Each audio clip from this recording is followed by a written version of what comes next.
jail administrator. As you see, the statistics are, population continues to be about the same, our TDOC numbers increasing. Other than the statistics, I don't have any other information unless you have any questions. Yes. Okay. So I am looking at both sheets that I have here, and it says that we currently have 13 ICE holds. Yes, so they come to jail on local charges. They're undocumented individuals. We're required to notify ICE. ICE places a detainer, but we still have to hold them until the courts disposition their charges. How long does that usually take? Until the courts decide. It depends, I guess, on charges and what court. Once they're dispositioned, we notify ICE and they pick them up within 48 hours. See, I've got a question on that same one. I'm not concerned with the other numbers. But Mayor Rhoda and I had a long conversation, long, heart-to-heart, in-depth conversation about us getting in bed with ICE on anything, right? Anytime you got people walking around with masks on their face, I don't recognize them as law enforcement. If that's the case, then our sheriff department needs to be wearing masks, our police department needs to be wearing masks. I have asked him for us not to get involved with them, right? If we are holding them till their charges are done, then I'll talk to the mayor tomorrow so we can get this expedited and y'all can get them out of here. Okay. All right? This is not something that we need in Montgomery County. And once you open the door, once you put a crack in that door, it's gonna be hard as hell to close it back. It has always occurred. That's something that has always occurred. The Well, courts go ahead. don't disposition the charges. We're required to hold them until Montgomery County releases them. I'll be at the court soon. How high has that number been? I don't have that information offhand. I'll have to get it to you another time. Well, let me say this. This is my second go around on this committee. We've never had this. I've never seen it either. We've never had it. So, You might not have Let me- been provided the information. If I could address this, so as Captain Oates was saying, we've always had people that are undocumented citizens that get arrested for, it could be public intoxication, DUI. We've always had that, and we've always had to notify ICE for years and years when this occurs.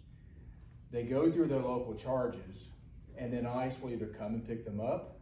If they choose not to, then when they're done with their local charges, whatever the court adjudicates it, then they're released. Last year, a law went into effect that we just had to report to the District Attorney's General Conference any of these holds that we have. So that's the reason you're seeing them reported there, is because the law requires us to notify the DA's conference.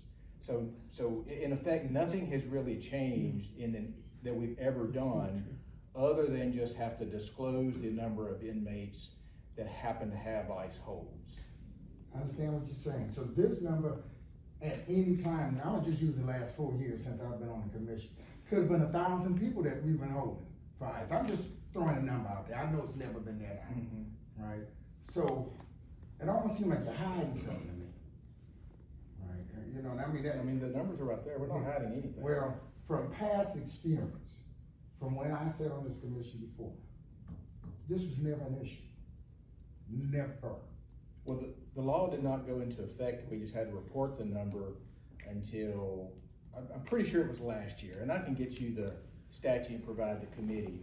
But we've always had people in this community that were undocumented, and not until here recently did ICE have any real interest in coming to get them to detain them further.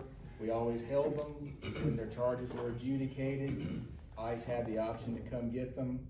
Many times they did not, and then they were just released. Okay, let me ask a question.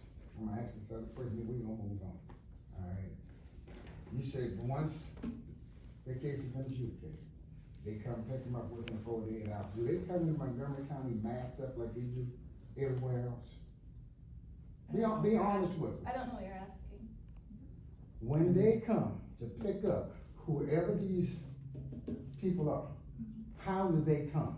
How do they present themselves? Do they present themselves in masks, like we've seen them everywhere else? No, they show up like any other law enforcement Well, then agency. they need to take these masks off. I just got a problem with this. I got a problem with us. I got a problem with us getting in bed with us. Whether we putting it out publicly, or whether we doing it behind closed doors. I got a problem with that. I understand your concern. I just wanna let you know, we're not doing anything different today than we did last year, year before that, for 15, 20 years. So it's, and we don't have any more of a relationship now than we did then. And, I know what you're saying when you see ICE agents on TV wearing masks. I haven't seen any here in this community at all. So Well, I just wanna make sure that I can answer your questions, so you understand what our relationship is here. I guess that's why I asked that question. How do they present themselves when they show up here? If they show up here, just like you and I, face wide open so everybody know who we are, right, to pick up somebody from the jail, right? Then why they running around here with masks on? I can't answer that. I'll tell you this, no one gets in the door with a mask on, I'll tell you that. I know, I've been over in the jail several times. All right, we'll bring Have we it ever on. had 13 at one time before? No? Yes. Okay, so did I hear you correctly that you guys just recently started reporting this number to this committee? So this is my first meeting. Right. I looked back at the previous minutes, and Chief Thomas had mentioned it in one of your previous minutes. So that's why I provided the number to you, but we are required to provide it to the district attorney's office. Okay, I think that's something that should be provided to the committee every time as well. Yeah. Okay, I can So bring that Yeah, over. we can do that. It's So just a that- stat that we started to produce, and we just wanted to make this committee aware. And any numbers that you would like to see, just let me know. Yes, I did. Regarding to the same topic, how many of those, have any of those been juveniles? No. No, so it's all adults? Yes. Okay, could you also elaborate on your number of courtesy holds, like if that's all adults and what it entails? To kind of get me up to date, cause this is my first time. Generally, it's conflicts in other communities, and a sheriff calls in a favor. We also have courtesy holds that we hold at other agencies, so we might do like a swap 1-for-1 or something to that nature.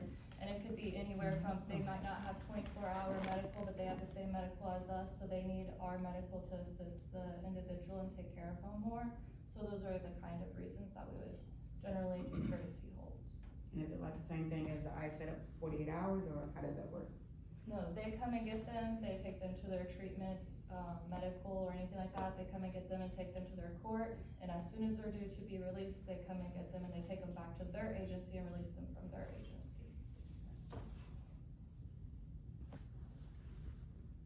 Any other questions on